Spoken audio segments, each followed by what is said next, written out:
Go ahead and call this evening's meeting to order. Tuesday, January 25th, 2024, regular meeting for the Chambersburg Area School District Board of Directors. Please rise for the Pledge of Allegiance, followed by a moment of silence. I pledge allegiance to the flag of the United States of America and to the republic for which it stands, one nation, under God, indivisible, with liberty and justice for all.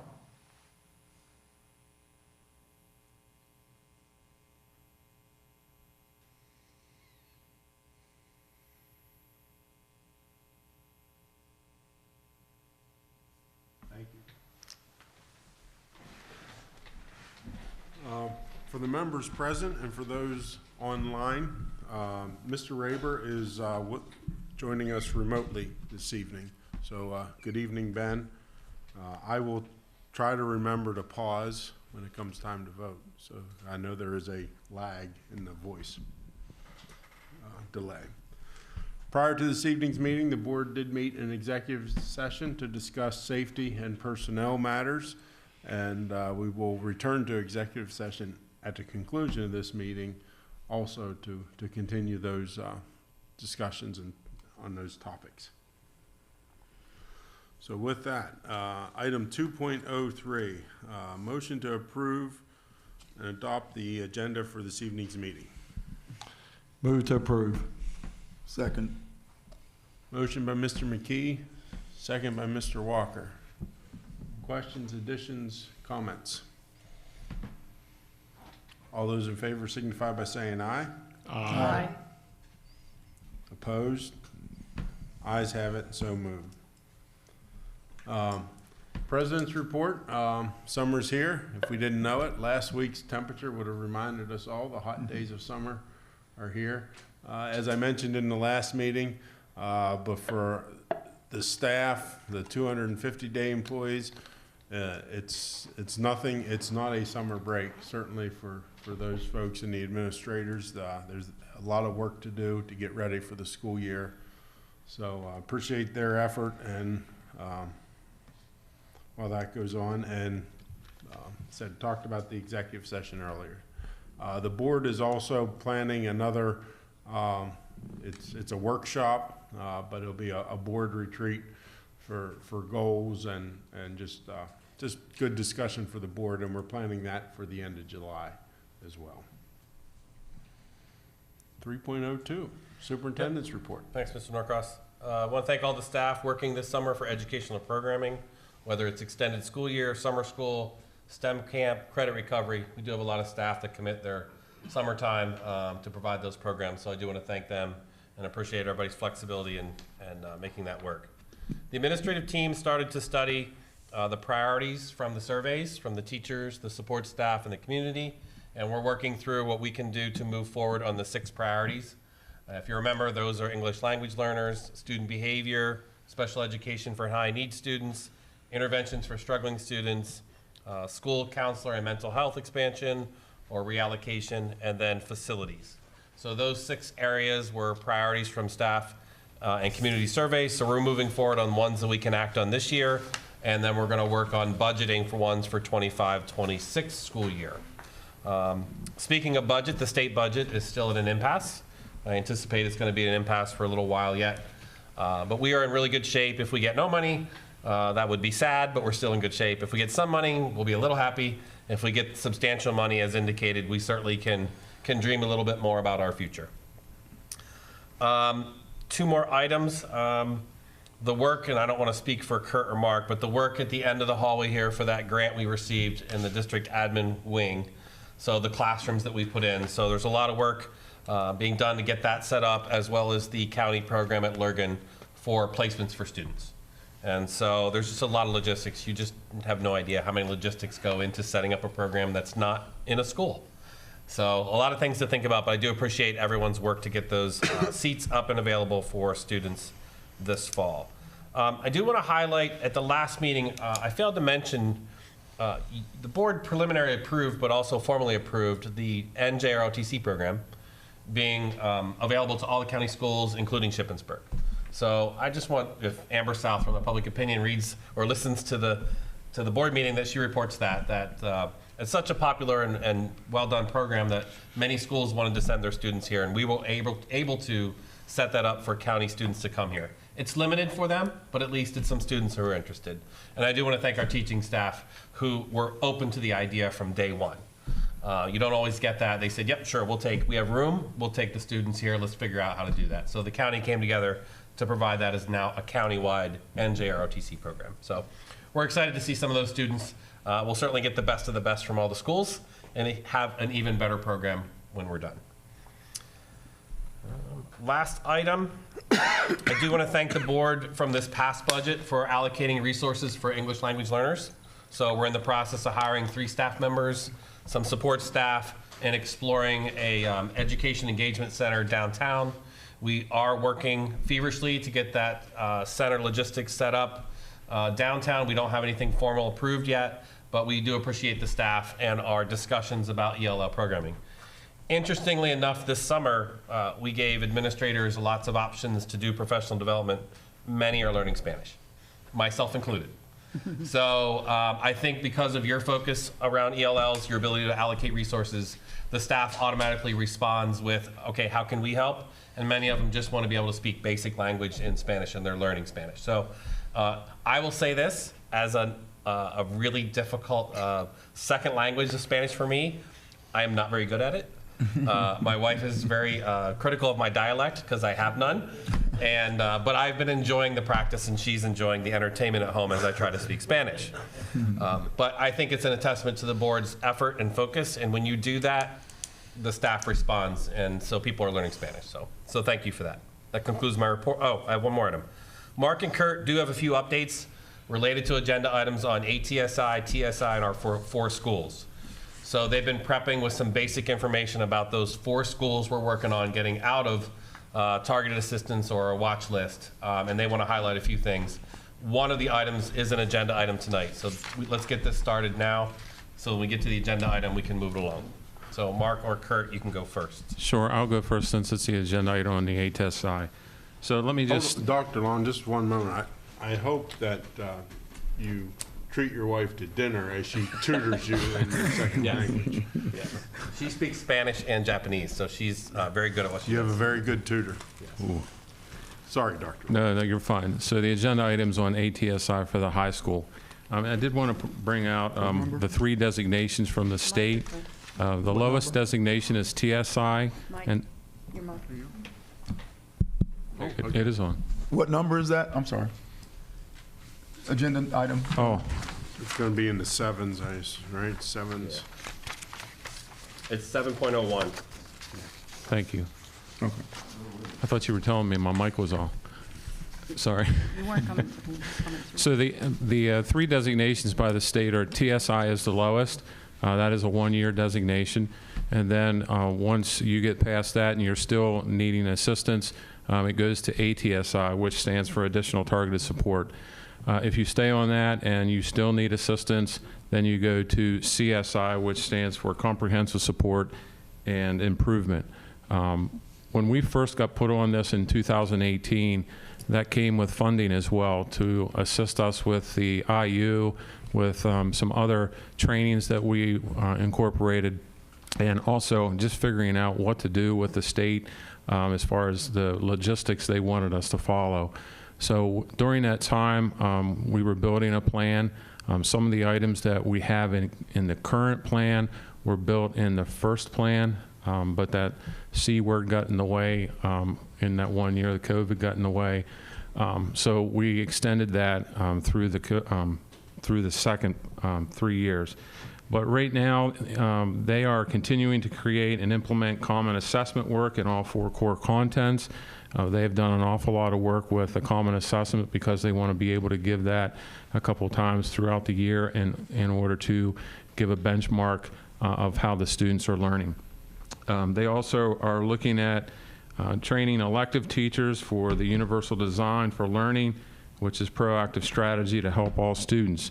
And let me just state all these 5 bullet points are Tier 1 learning. So that's in the classroom learning. Continue with a positive school climate at Cassius as teachers and students recognize staff who are welcoming, caring, positive, and respectful. They are continuing to implement the positive behavior support system. That is called HERO. It stands for hardworking, encouraging, respectful, and ownership. Teaching the behavior specifically and explicitly to all students to create a handbook for teachers and students to onboard folks who arrive after the beginning of the year. This is both in French and Spanish to help students also acclimate into the high school. And we're adjusting attendance procedures in order to raise the attendance rate at the high school as well. We're looking at the graduation rate. We're doing many different things for that. We just need to take a bite out of it and it just keeps nibbling at us as we go along, but we're moving forward with that. At the CMS, they have been designated as a TSI school. I have way too many documents in case you ask questions. So they are going to be doing, focusing on ELA. They have moved all the teachers around in their ELA department, as far as grade levels. They have made that adjustment, and the teachers actually agreed to it. They said, this is going to be good. We need to do this. And then they're making sure all learning support teachers have a common academic support period to help students, and that's going to be 8th period. So when the students go through their schedule, they will meet with a special ed teacher at the end of the day in order to get the support. Once a month, he would like to implement this, a 2-hour delay schedule for all students in order to get tutoring, mentoring, or other things that will help assist with school improvement. Progress monitoring is done weekly, and then teacher training is effective for co-teaching. So we're looking at co-teaching there. And the high school is designated due to special ed, achievement, English and math, and attendance, economically disadvantaged graduation rate and attendance, Black achievement, a graduation rate and attendance, and EL's graduation rate and attendance. And then the TSI on the high school is for graduation rate of 2 or more races. CMS is on TSI for special education achievement.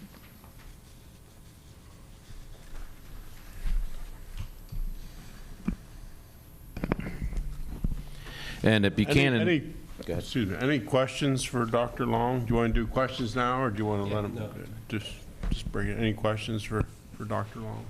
I just have one question, Dr. Long, please. So whenever we're evaluated and they define deficiencies in some areas, do they offer suggestions or recommendations as to how you can improve, or you have to dream this stuff on your own? That's why we're partnering with the IU, because the IU is helping many districts, so they have some things that worked and also things that didn't work. So Okay, the state doesn't give us anything. not too much. Yeah. Thank you. Good question. Other questions? How are your strategies changing this year compared to in the past? Well, like I said at the beginning, when we first got this, we started to build on these same strategies, but things were stopped during that time. So they're actually being more solidified. Like the common assessments were started, but they didn't get, they got no traction whatsoever. That was just at the beginning of it. And some of the other adjustments we're modifying, like the attendance, the graduation rate, things like that. Yes, and then we've also been doing work with each PLC, professional learning community in each subject area. They're looking at the standards and making sure that the resources are implemented through the standards. And that took place over this, just the beginning of June. So we've been doing that as a springboard from 2018. It's really taking effect right now.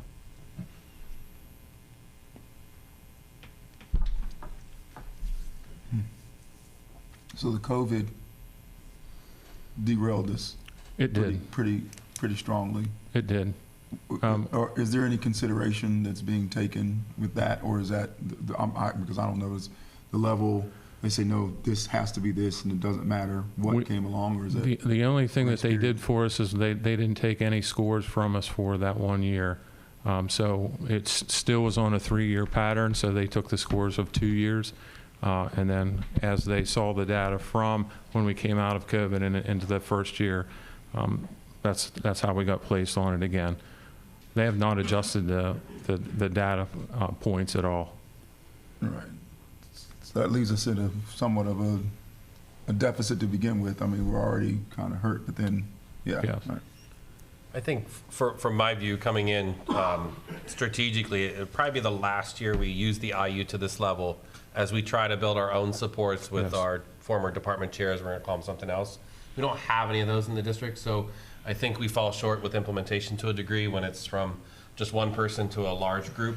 So if we have the program advisors, and we're working with names on what it'll be, but former department chair type concepts. And we think we'll get better implementation if it comes from within with our own staff versus using the IU. Since we have the ideas, we just have to implement it better. But is it possible to use the internal people now versus? We don't have anybody. We don't have anybody identified, trained, or in charge of a department. Yeah, I realize that. I'm just thinking if we've worked with the IU for 6 years and we're still not where we need to be, I guess I just hate to see us going through this school year if we don't get the support. Is there another option, or is the IU just pretty much it to help, or is there No. any other consultants out there that would There be are. better? There's other consultants, yes. I mean, We're if you get more of the same. yes. Is what I'm sitting here thinking. If we've waited 6 years and we're not where we need to be, is it better, even if we have to spend extra money to do that, than to have this year No. with more of the same? Even though we're trying, Right. it's not for a lack of trying, but Correct. you know, if we're gonna pay for something, should we try to get something different even for this upcoming school year? Or maybe we can't.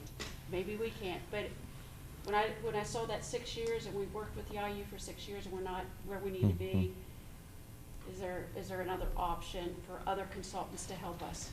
Well, we can look at that as the year goes along and see. But once you get into a contract with them, you're done, right, for this That's- school year? It's 1 year, It's 1 year, yeah. Oh, okay. We pared it back from the original amount to the current. 78,000. Yeah. We pared it back from 78 to 55. Now, there's So one, is there someone else for 55 that, I mean, I'm Yeah. yes. just a little worried about it. More of the same, I don't know. The only thing I would say to that, I think, Sherry, you're on target. When we get our results from this past year that we just received, we can see if we're seeing any progress. Correct. Like I wish I could tell you right now that we're seeing progress from last year to this year. And I can't necessarily answer that directly because we don't have that specific. We're voting on it We are. tonight, though, so We are. like, then we Yeah. automatically are giving them that. I mean, you could table till August if you want to see the results. I mean, I don't think it's any skin off their back, is it? Well, and yeah, it probably is. It's an option.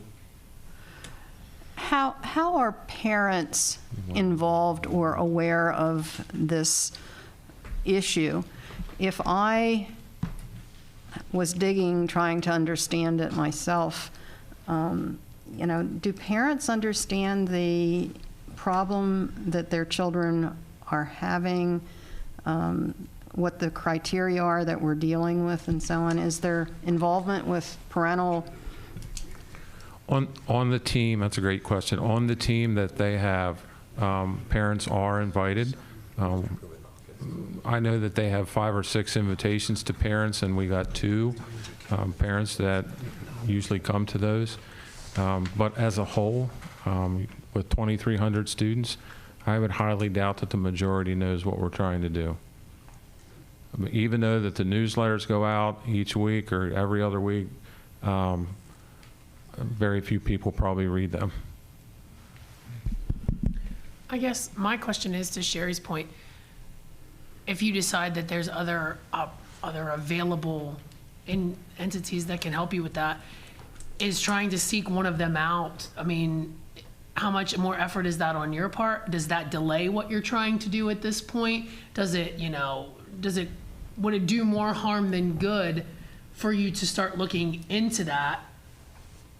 I mean, we can table it, but I'm just curious where it's at for you guys, because if you've already started this in play, what if you have someone else and then they want to come in and revamp everything that you're doing and then everything that you already have in place? Because you know what I mean, in the short time frame. That's what I'm looking at, in the short time frame between now and the start of the year. Sure. I just know that the high school administration requested this to go with the IU for this year.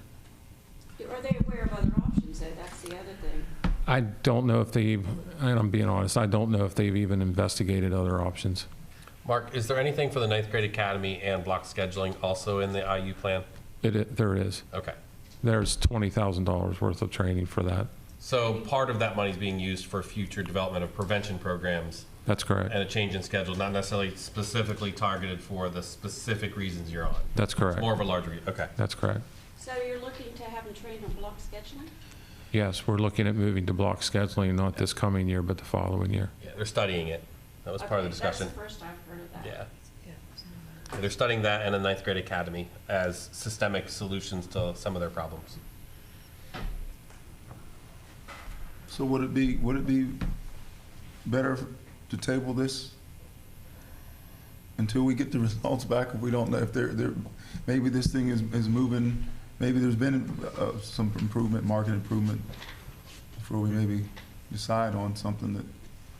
Because even if we Yeah, I'd table like to, it, I'd you like would to, still hold on a minute. continue, Steph, right? Steph, hold on. Yeah, I'd like to hear from the administration on Mr. Walker's question, and then I want to ask a similar question of the board. Let the administration answer Mr. Walker's question first. I mean, what, I mean, we can wait till August to get the information in that you requested and see where we're at. I believe if we get another company, I don't think we'd be making radical changes at this point to the plan, because the plan has been worked on for 4 quarters, and then they've actually started working on the, for next year already. So whoever it would be that would come in would have to be tailoring it to what they already have within the plan that they already have started.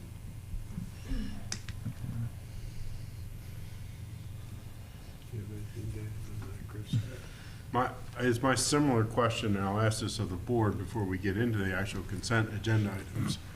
We've come up with a process that works pretty well with some of these items. We have the discussion at the committee of the whole, and we let it float in the community, if you will, prior to voting on it. So I don't have a preference either way, if we leave this on the agenda tonight or if we want to table it, but I'm just curious what the rest of the board thinks about that. Well, I wonder, the thing I wonder, if we table it, what does it send to the staff? That's the key. I mean, does it all of a sudden deflate them a little bit? Or, that's my concern. Because, and especially if they've been going down through it, and I'm not saying it's the perfect program or whatever, but again, I'm concerned what the staff, what it will do there.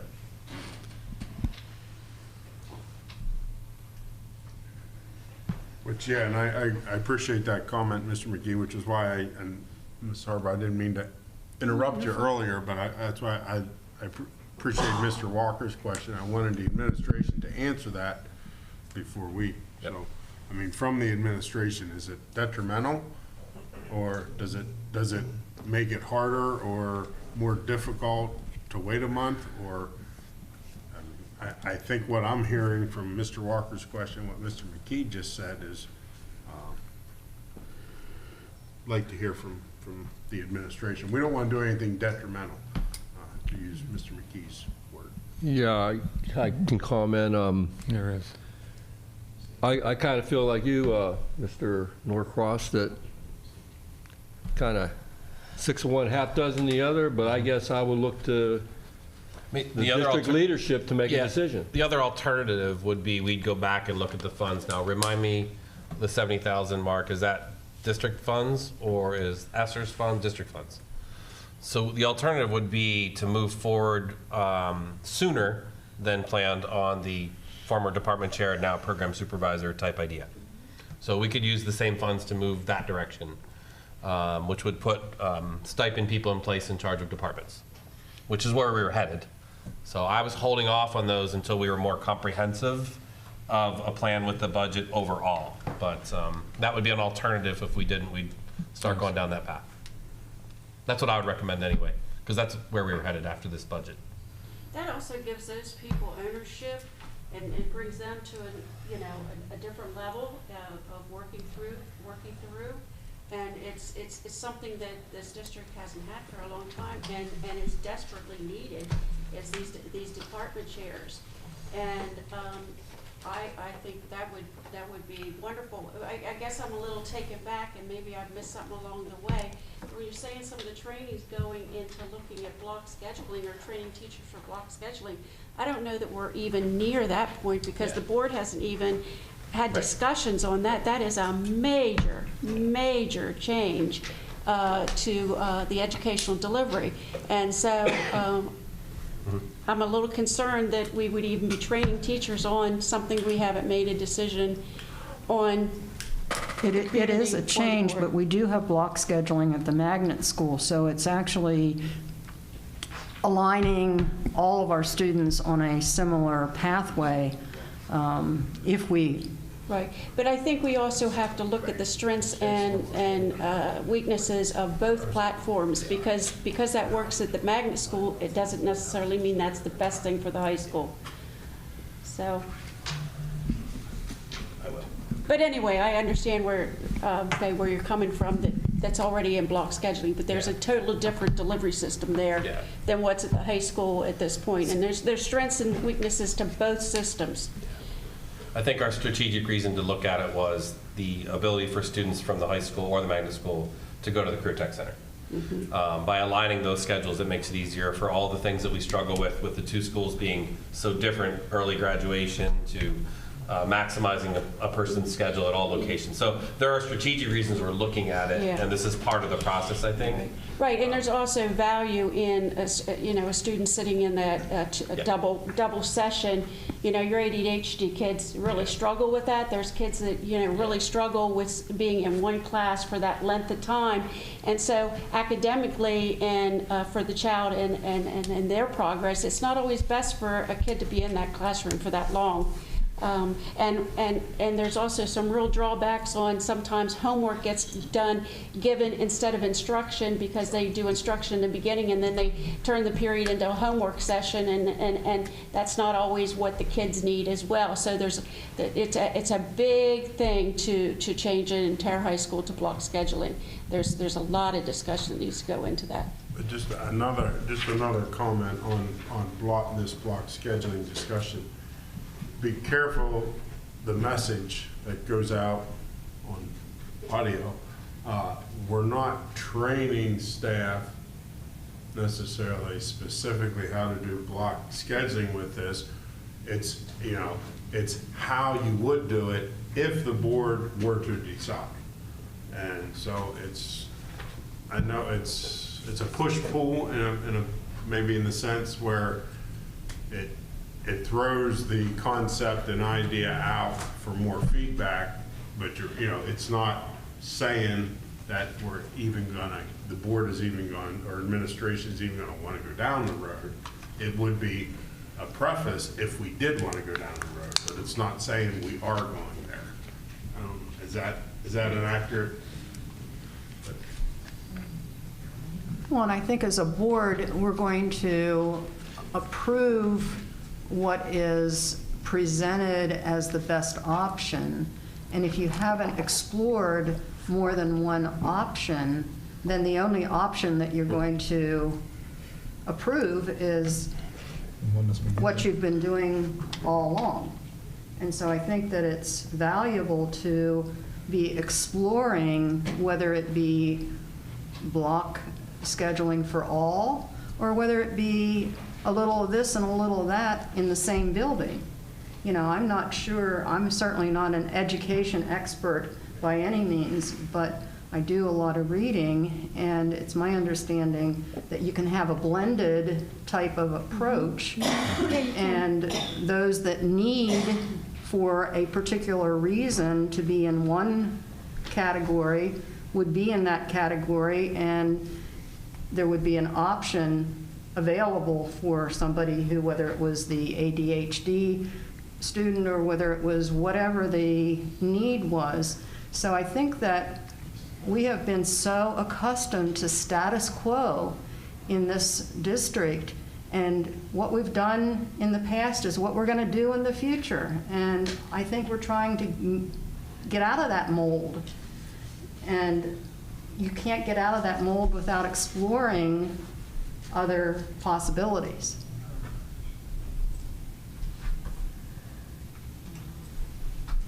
Well, I feel like we kind of got off in the weeds a little bit from what we're actually talking about at this point. So back to Ed's original question, looking at the time frame, and this is just me, looking at the time frame and the work that's already been invested in what I've seen, I have no appetite for tabling this because I'm fine with using the LIU with this one-year agreement. So that's where I stand on it, but if everyone else wants to table it, that's fine too. But my personal opinion is, if that's what the high school is saying that they would like to use, you know, via Mark, and the things are already set in place, then I'm fine with going with that. So that's me. If everyone else wants to table it and have another conversation, I mean, that's fine too, but that's where I'm at to bring it back to the question that was asked. I totally agree. Totally agree. Yeah, I'm of the opinion that if the people that are mostly responsible for this, if they say let's do it now, then I'm okay with that. If they say let's wait, I'm okay with that. I think it's an informed decision. However long you need to get any more information, and you'll make that informed decision. I'm comfortable with your decision at that point.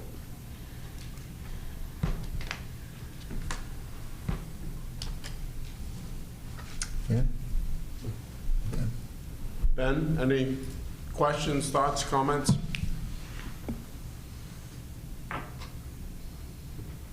No, good discussion. I think it's okay to move forward on a one-year contract.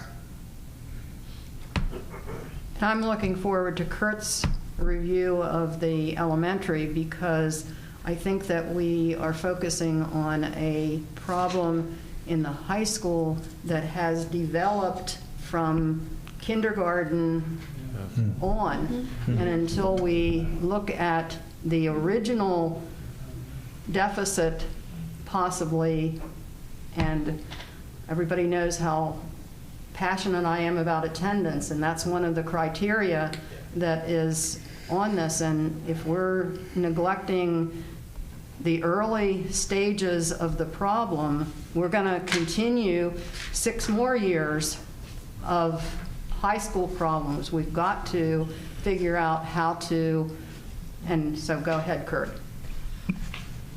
Okay, I'm going to talk about 2 schools. The first school is Buchanan, that is on TSI. That's the same thing that CMS is on, Target School Improvement. They're on for one reason, that is the proficiency rates of their ESL students, and this is from the 22-23 school year. It did improve the 23-24 school year, and they're also showing growth, which is great news. When they found out much earlier in the year that they're going to be on TSI, the Buchanan team with parents, teachers, support staff, and admin got together. And of course, Andrea Mills, she's been a great addition and provided a lot of great PD for Buchanan. But some of their goals for the 24-25 school year, the first goal is in math. This is both for math and reading. When they drilled down to their data, measurement and data went down in the all-student group as well as the ESL group. And they are going to spend at least 2 days a week. The opener portion of the math will concentrate on data and measurement. They're going to use exit tickets periodically to demonstrate whether students are understanding the concepts being taught about the measurement and data. These exit tickets will then be discussed in their PLCs to check for patterns and then adjustments to the instruction. They're also in reading, their biggest area deficit was key ideas and details. Craft and structure were chosen as the areas where they have to focus on the most. That's the biggest area of weakness. They are going to administer a comprehensive vocabulary weekly open court reading assessment at the end of each unit in place of the Lesson 6 assessment. This will also include their large English language subgroup. K through 5 will also give the exit tickets to check for understanding cross-subject areas. This will include also the large English language subgroup. Their professional development will be conducted by Andrea Mills and her folks with a focus on English language learners. And the last piece was a school culture and climate is an area of needed focus for positive behavior supports and for the staff and the students. The Stevens is the only one that's not on school improvement designated by the state of Pennsylvania. Stevens is on school improvement as designated by the federal government, and it is strictly on a proficiency rate. So Stevens is on because it falls under that bottom 15%. We have amazing teachers at Stevens, and our kids show a lot of growth, but this measurement by the federal government is not based off of growth, where our kids come in and where they leave at Stevens is pretty high each year, but this is based off of straight student proficiency. They are going to, part of their plan is to push supports, and we're doing this for all, to your point, Ms. Gogler, for all K-3, we're pushing a lot more supports down there. Matter of fact, tomorrow and Thursday, we're training the principals on Walk to Read, What I Need. The students, what we're going to be working on is looking at scheduling in the elementary school to give the kids what they need using our interventionist, our aides, and our teachers, and looking at the data and exactly what the kids need. And it's almost, they call it What I Need, not a flooding model, but basically kind of going back to a flooding model where we build a schedule that this team can go into K during this time, go into first grade at this time, second grade at this time, and third grade, and work with small groups. But they're targeted small groups on exactly what they need. And this is what we're working with the principals as part of our retreat tomorrow in the elementary. But at Stevens, they're going to push the supports to the K-3, hitting one of our goals that Mr. Bigger's talking to you about, reading, writing, and comprehending by the end of third grade. Implement in math a resource called Bridges, working with one of our math coaches, and we're going to give it a try at a couple of the grades in Stevens. It's not quite piloting, but we're looking at in some of the grades, this Bridges resource. We also want to hire another. They had two aides that were allotted for Stevens. They had 2 at one point, but they're down to 1, but they're trying to hire another interventionist to help with that Walk to Read, What I Need. And their targeted professional development next year will be a cyclical set of trainings on ESL strategies for all teachers across all grade levels at Stevens. And of course, they fully incorporated MTSS last year, and their days that they will be working on professional development, a lot of time will be spent on data and the MTSS model. And one of the goals of Brent Pisner is to do more rigorous walkthroughs, scheduling targeting the district goals in his building. So that's for Stevens.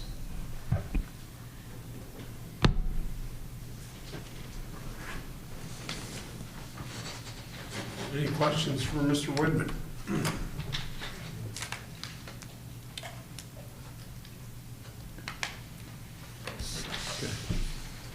Is that it for presentations? Okay, going to item 5.01, privilege of the floor. For 3 members of the audience. I don't think anyone checked. Just because you don't check the box doesn't exclude you from wanting. If anyone wishes to make a public comment, now's your chance. I'm going to take a drink of water. Just while you do that, Ed, you'll notice on the agenda there's 2 consent agendas. We just chunked it for you so it's not one big consent. It gives you a chance on 2 opportunities to pull items. And we're trying to categorize them as education related and other finances as well. So just an FYI why Ed took a sip of water. Thank you. And you set that up very well. And I should have mentioned this in my president's report, but having this mic gives myself a little bit of leeway. It was like tonight, a little bit of previous comment, or maybe our discussions are not on the right topics. Well, I don't know. I'm proud of the board's discussions and the administration's presentations and our questions of those presentations. And, you know, as I'm going to take a page out of Mr. Bigger's book, as board members, we knowingly and willingly agreed that we were going to be here a couple evenings every month. But we don't want our staff to have to be here, you know, any more time in the evening than they do. As I mentioned earlier, there's a lot of other work to be done. Although, once you become an administrator, it is part of your roles and responsibilities. But, so I'm proud that the board has streamlined these meetings a little bit. We have lengthy committee of the whole meetings, which is when we have our, you know, meat and potatoes discussions, if you will. And when we have to have a discussion prior to, we'll do it like we did this evening. And, you know, when in the consent agenda, there are a lot of items. I appreciate Chris and the staff breaking them up a little bit.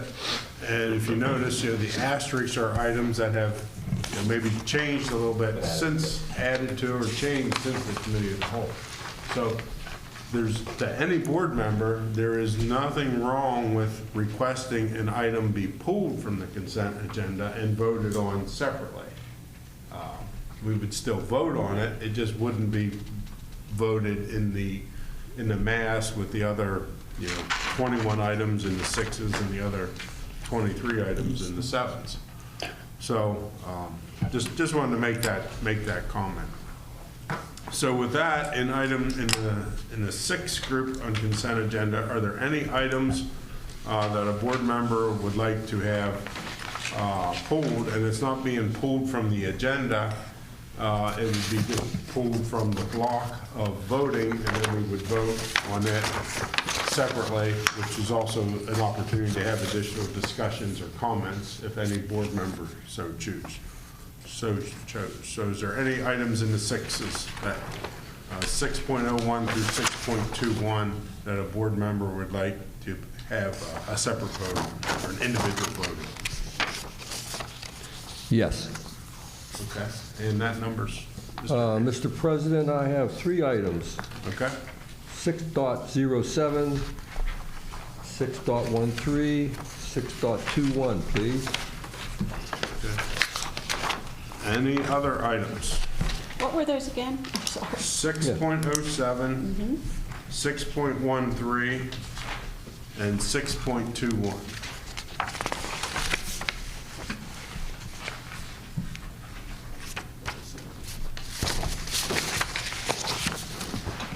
Okay, so then we need a motion to approve items 6.01 through 6.20, which would exclude 6.07 and 6.13. And 6.22, yeah. 2-1? Yeah. I'm sorry. Let me say that again. Thank you. Motion to approve items 6.01 through 6.22 with the exception of 6.07, 6.13, and 6.21. So moved. Seconded. Motion by Mrs. Gauss, second by Dr. Diller. All those in favor signify by saying aye. Aye. Opposed? Ayes have it, and so moved. So we'll do item 6.07 next individually. Need a motion to approve item 6.07, memorandum of understanding with CAEA for long-term substitute arbitration. Need a motion, please. Motion to approve. Motion to approve, yes, please. Second. Motion by Dr. Diller, second by Mrs. Gogler. Questions or discussions on item 6.07? Yes. The MOU with the Chambersburg Area Education Association for long-term substitute resolution arbitration. Okay, so this situation has a really interesting history. The first dispute was filed against the district in 1999, and it was resolved in the favor of the CAAE in 2002. Dispute number 2 happened in 2016, was resolved in the favor of the CAAE in 2018. And yet a third dispute was filed in 2023, and the proposed resolution sits before us now. Having read and digested the history of this relationship, this board might wonder if we have any other lingering matters such as this. If in fact we have formal agreements and policies that are only as good as they claim to be unless they are complied with and enforced. And I believe that the situations like this erodes the trust with the employees who we are trying to help because they're on the front lines. And one might also ask the question of the quality of the legal advice, not necessarily the legal advice we have today, but 25 years is a long time to paint ourselves into a corner. I'd like to know if we have any other cases pending like this and their vintage. Tina, you want to go first? You owned this way more than I did. I just helped bring it across the finish line. I don't want to own it, frankly, but I will try. How are you doing, Mr. Hayduck? Very well. Good, good. And you? Lots of good questions. I like you, am somewhat surprised of the history of this. So, you know, unfortunately, when you have a new administrator join a district, things like this are uncovered. So I, you know, started my tenure here back in 21, and I want to follow the contract. So I'm following the wording in the contract as far as LTSs and such. Unbeknownst to me was all this history. The history was uncovered as the grievance was filed. And I will tell you, it took a lot of digging on my part. It took a lot of digging on Attorney Z's part, because some of the information I could not find, and they helped me and the district by contacting the state. I think it was the Labor Relations Board, Bill. So to make a very long story short, this is something that has been going on for quite some time. The discussion, the determination when and if a long-term substitute becomes a member of the bargaining unit. It worked through a process, a grievance that was settled and agreed upon by the district and CAEA. As I was not here, I don't want to speak to it, but that agreement was not followed through with. Therefore, an unfair labor practice was filed by CAEA.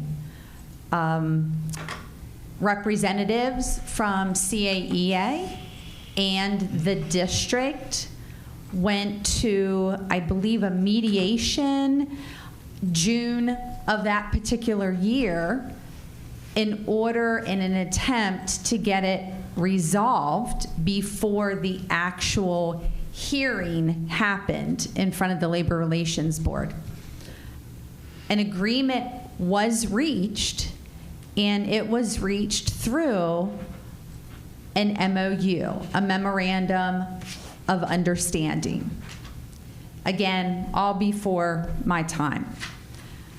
Then, right before I joined the district and CAEA negotiated and agreed on, with board support, the new collective bargaining agreement.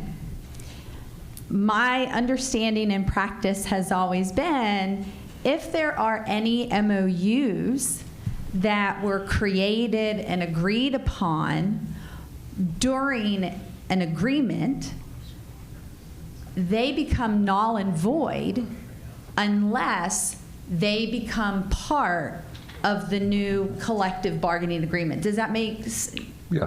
Okay. Mm-hmm. That did not happen.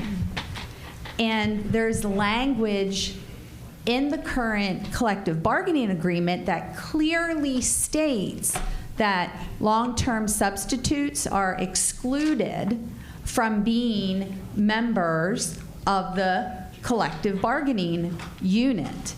So that's what I was hanging my hat on. I'm like, this contract says long-term substitute employees, if you would, are not members. That's what Tina's going to follow.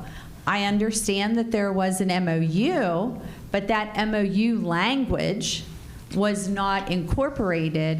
And Bill, correct me if I'm wrong, but I believe it's called a zipper clause, and that is in there as well, that basically says that, hey, anything that exists prior to this new agreement, it's out the window because this is the brand new agreement. So the grievance went through the process and it reached the arbitration level. And the arbitration was held back October, September, I believe, with Dr. Redding was here at the time. Through that meeting with the particular arbitration hearing officer that we were assigned, it came to light that MOUs are not all created equal. And an MOU created to resolve a ULP, which is an unfair labor practice, is not the same as an MOU that was created and agreed upon to resolve a difference of opinion, if you would. We were all very surprised by that, but based on that, we were tasked with looking back at the individuals that should have been handled a certain way because of the unfair labor practice and the MOU that was agreed upon to resolve. So we had those group of individuals that nothing was ever done with. And then we needed to figure out, good gravy, what are we going to do with these people going forward? So we had a lot of back information to look at previous employees. We had to look at how we wanted to handle this going forward. So, and I apologize for the long story, but it is important for me for you to understand, because it's a very valid question that you have. With Mr. Bigger's arrival, with working with CAEA, working with myself, Emily Dice, who's our HR associate, who supports our professional staff, we have come up with what we both feel, CAEA and CASD, as a very mutual, agreeable resolution to this topic of long-term substitutes. So this will not only handle the look back and how we need to make some people whole, and how we're going to handle it going forward. Thank you very much. Sorry to have you relive all. It was an emotional response, just so you know. I felt the emotion. I'm a very passionate person. Yes, you did well. Thank you. The key is that we can follow it now, and we Yes. won't have to look back again. Okay. Thank you.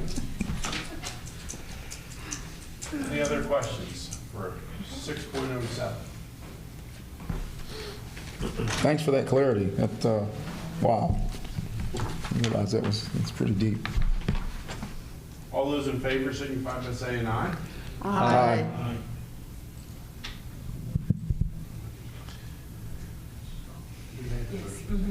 Prior to the discussion. Yep. All those, okay. Opposed? Ayes have it, so moved. Item 6.13, Gallagher Insurance. Do we have a motion to approve this item, please? Move to approve. Second. Motion by Mr. Gogler, second by Mr. McKee. Questions or discussions? Yes, please. Would you scroll down, please, on the attachment? And I'm going to bring your attention to the very last entry at the bottom of the summary. It says cyber. And I note the comparison of the last school year to this coming year. That's a $10,672 reduction in premium, which equates to a 41% reduction in premium. That's great. I'm always tickled when I see a drop in price. But I wonder if we are eliminating cyber coverage in the process. I think the public remembers the recent cyber attack. I'll bet that the school board members who were here then and the administrators remember it as well. Might still be having nightmares. So I'm curious to know, if we're getting a 40% reduction in premium, what are we not getting in coverage and why? Mr. Haydock, I can answer that question for you. So when we go out and utilize Gallagher, they're a broker. And they go out to market and try to get us the most competitive quotes that they can get, so that we get a good price. And yes, we did have a cyber incident at the beginning of this school year. However, I will say, and a lot of this, I'm going to give credit to the man behind the screen back here, Mr. Kirkpatrick. We had such good data backups that what we expended was very minimal when you look at a cyber attack. So the reduction is actually coming because we are moving from one company to another. So we're moving from Travelers to Chubb Ace, which we've used Chubb in the past. We went to Travelers when they gave us a better rate, and the coverages are, for the most part, equal. Thank you. That's very reassuring. I appreciate that. All right. Any other questions? Item 6.13. Hearing none, all those in favor, signify by saying aye. Aye. Opposed? Ayes have it, so moved. 6.21, reinstate students for 24-25 school year. Motion and second, please. Move to approve. Second. Motion by Dr. Diller, second by Mrs. Gogler, and if this is any specific students, we need to go to executive session, just as a reminder. Questions or discussions? Yes.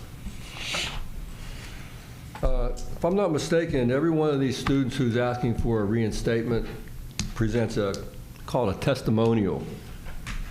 I read every one of those things, and I find some totally inspiring, which gives me hope that that student can turn adversity into success. I read others that are less inspiring, and I'm careful to check my own biases to see if I'm not expecting someone to write better or to express himself better, and that's really not what's in their heart. But what we can know, if we look at data, is how successful are these interventions? It's certainly more expensive to send a student to one of these alternative places than keeping them in the district. So I'm curious about recidivism. Do students who successfully complete one of these alternate programs to deal with behavioral issues, when they return to the district, do they often find themselves back in those places again, the same place or another place where they came from? And I'm wondering if we capture this data, great. If we don't capture it, should we? That it might yield information about trends that are going on, and it's helpful in identifying other intervention methods earlier in a student's life, and maybe determining which one of these, because I noticed on our consent agenda, there's like about 4 or 5 different places we send. So, maybe that would give us an indication as to which ones are really doing well, because our students are coming back and staying here. That's the essence of my question. Thank you. So 2 of the students are coming back from 2 different locations. I'm not going to get too much into any student information.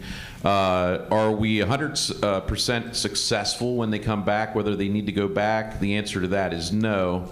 I could probably get the last couple years. Becca Petersheim does an amazing job of keeping track of all the students and keeping that data. My guess is we're probably about 75% successful of keeping the students here. One of the students that's coming back is we're going to transition through the DAO office here, and they have the intrinsic motivation that truly want to get to the high school. It's right across the street. You just have to keep improving and following the plan. Right. And we're hopeful that this will really help in doing that. So we're excited about what's here at the end of the building for that second student that you referenced. Yeah. And as in the different placements, students go to different placements for different reasons, a lot of times based off their needs. We send some students that may be more probation type students. There's about 2 different locations that we generally send to, Diacon and sometimes Hoffman Home for youth, depending on their needs. Some maybe Hoffman deals a lot more with a lot of substance abuse and more mental health needs.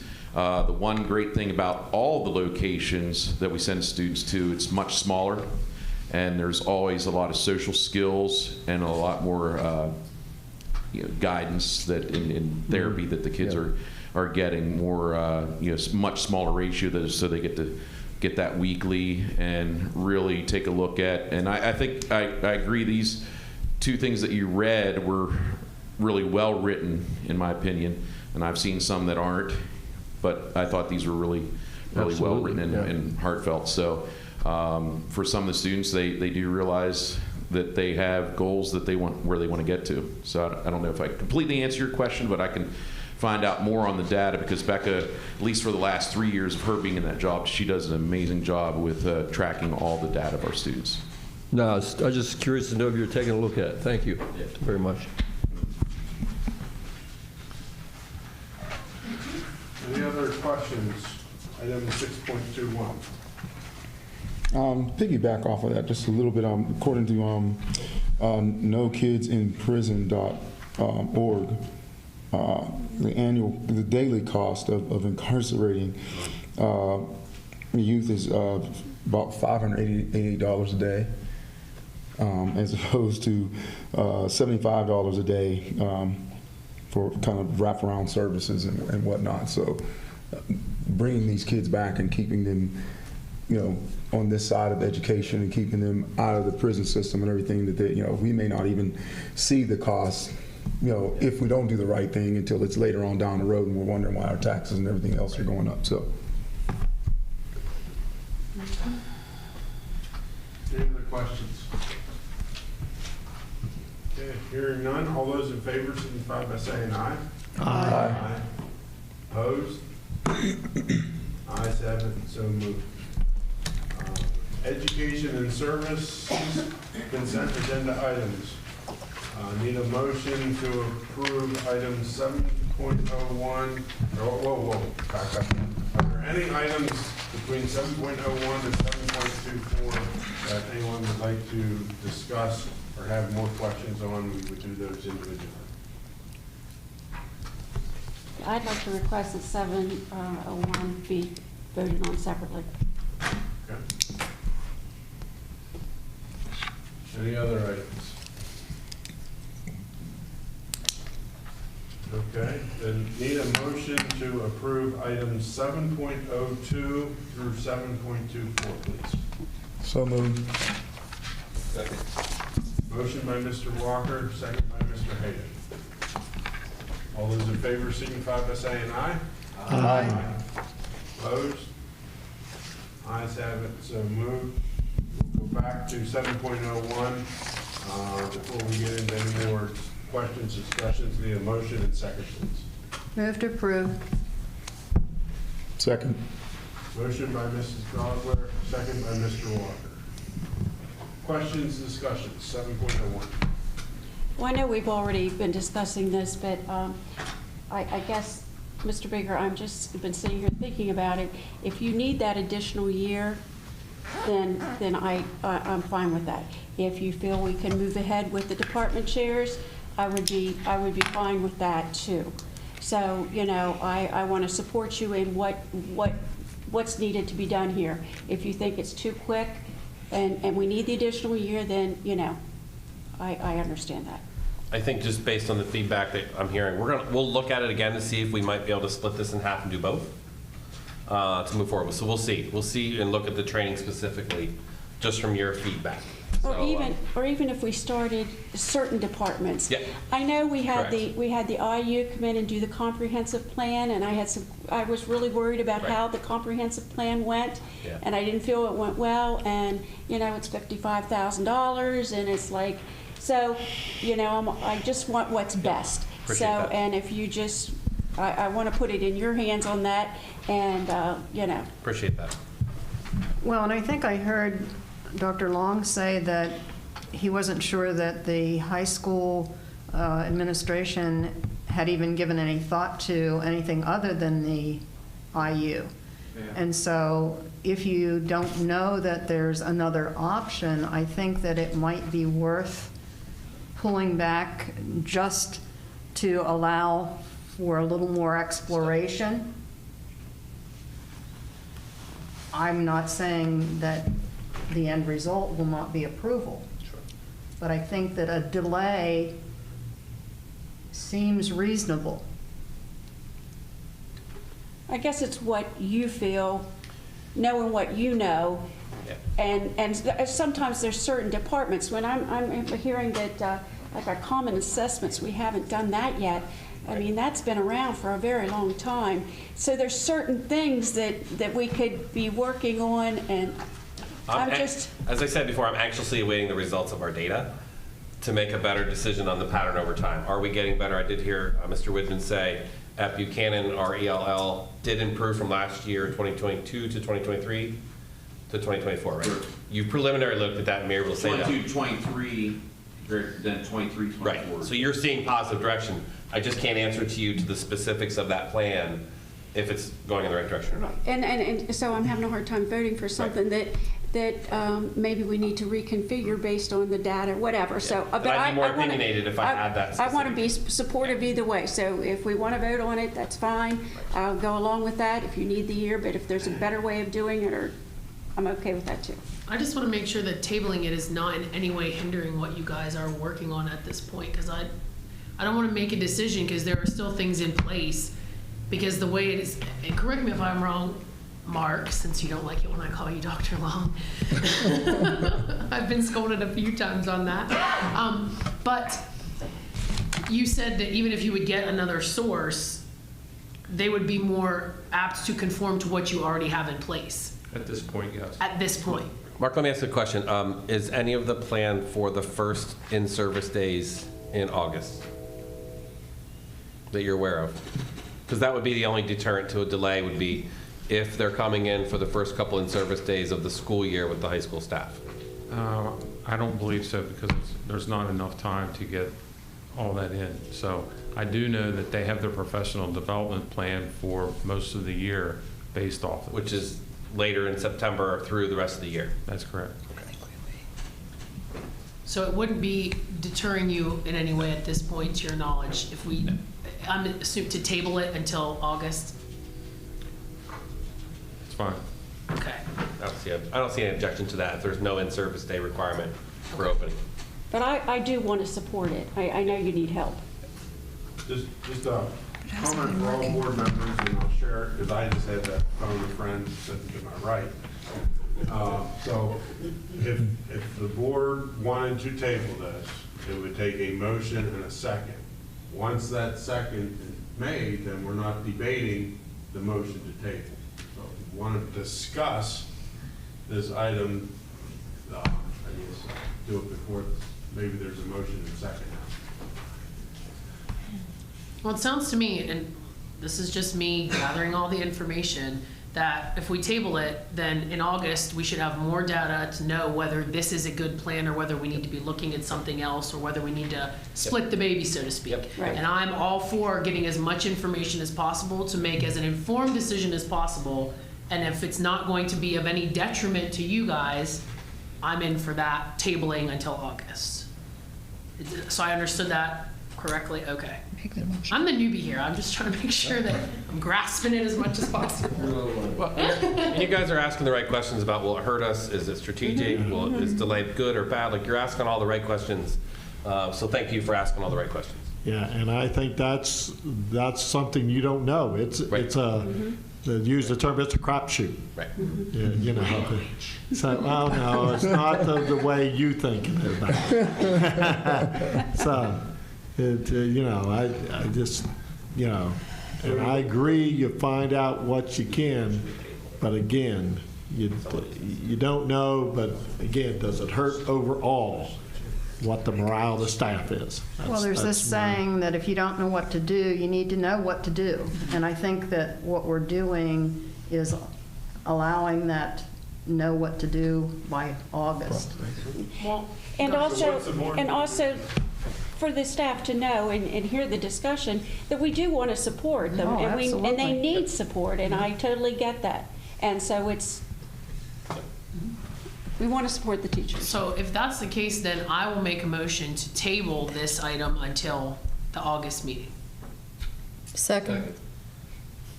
Okay, motion by Ms. Hardball, second by Scouts. Ms. Gauss to table item 7.01. All those in favor signify by saying aye. Aye. Opposed? Let's have it, so moved. 8.01, Public School Facility Improvement Grant. Mrs. Southern. Sorry, just a moment till I shift gears here. Take your time, we shuffled back. A little bit. If you recall, back in April, we brought forward an action item to approve a project, well, actually two projects for Fayetteville Elementary and Scotland Elementary to do some roof restorations out there. We were actually having a conversation today about how we still think that they're new buildings when I think Scotland was built in '04 and Fayetteville was '06, so they are starting to get some age to them. And this is a new program through the state. When we brought it forward, we have to commit 25% of the project money, and at that time, we had estimates on the roofs. So the state is now asking for us to revise the resolution that was approved in April for the updated amount. So the project amount is actually $791,000. We would be responsible for 25% of that.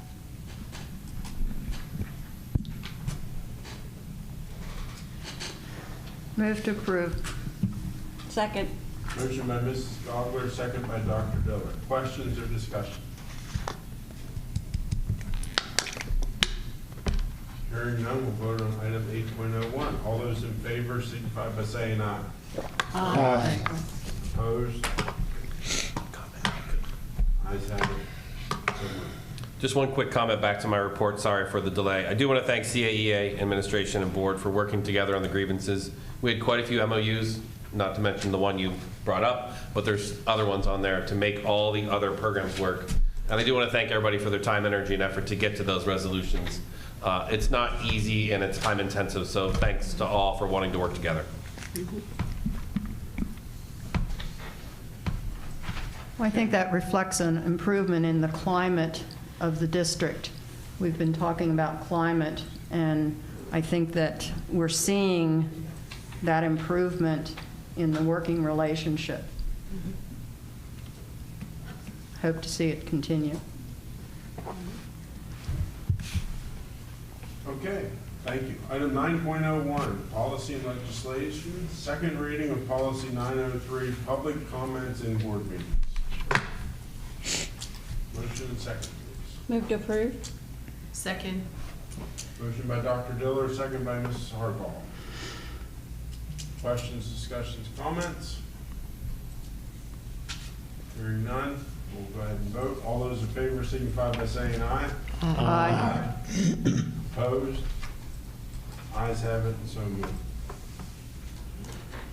Again, as I mentioned at the opening, the board is going to go back into executive session on personnel matters. That, our meeting is adjourned. Thank you.